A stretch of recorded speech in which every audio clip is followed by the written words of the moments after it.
ఎగ్గొట్టి విదేశాలకు పారిపోయిన ఆర్థిక నేరస్తులను రప్పించేందుకు కేంద్ర ప్రభుత్వం ఎన్నో ప్రయత్నాలు చేస్తుండగా అక్కడి చట్టాలు వారికి అనుకూలంగా తీర్పులిస్తున్నాయి. దీనితో వారి ఆస్తులను వేలం ద్వారా ఆ నష్టాల నుంచి బయటపడేందుకు ప్రభుత్వం కృషి చేస్తూ ఇందులో భాగంగా బ్యాంకు రుణాలను ఎగ్గొట్టి విదేశాలకు పారిపోయిన ఆర్థిక నేరస్తుల నుంచి ఈ ఏడాది 22,000 కోట్లు రాబట్టామని కేంద్ర ఆర్థిక మంత్రి నిర్మలా సీతారామన్ లోక్సభలో వెల్లడించారు. పరారీలో ఉన్న వ్యాపారవేత్త విజయ్ మాల్యాకు దేశంలో ఉన్న ఆస్తులను వేలం వేసి 14,000 కోట్లు బ్యాంకులో జమ చేసినట్లు వివరించారు. అదేవిధంగా గుజరాత్కు చెందిన వజ్రాల వ్యాపారి బ్యాంకు రుణాల ఎగవేతదారు నీరవ్ మోదీ ఆస్తులు అమ్మి 1,000 కోట్లు వసూలు చేశామన్నారు.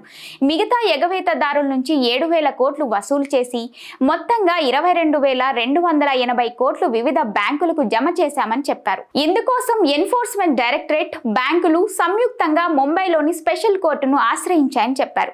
మరో వజ్రాల వ్యాపారి మొహుల్ చోక్సీకి చెందిన 2,566 కోట్ల విలువైన ఆస్తులను ఈడీ అటాచ్ చేసిందని, ఈ ఆస్తులను కూడా వేలం చేసేందుకు స్పెషల్ కోర్టు అనుమతించిందని నిర్మలా సీతారామన్ చెప్పారు.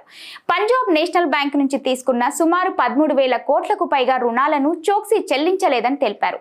దీంతో ఈడీ జప్తు చేసిన ఆస్తులను వేలం వేసి పంజాబ్ నేషనల్ బ్యాంకుతో పాటు ఇతర రుణదాతలకు చెల్లించాలని ముంబై స్పెషల్ కోర్టు ఉత్తర్వులు జారీ చేసిందన్నారు. PMLA చట్టం ఆధారంగా రుణాల ఎగవేతదారుల నుంచి సొమ్ము రాబడుతున్నట్లు కేంద్ర మంత్రి పేర్కొన్నారు.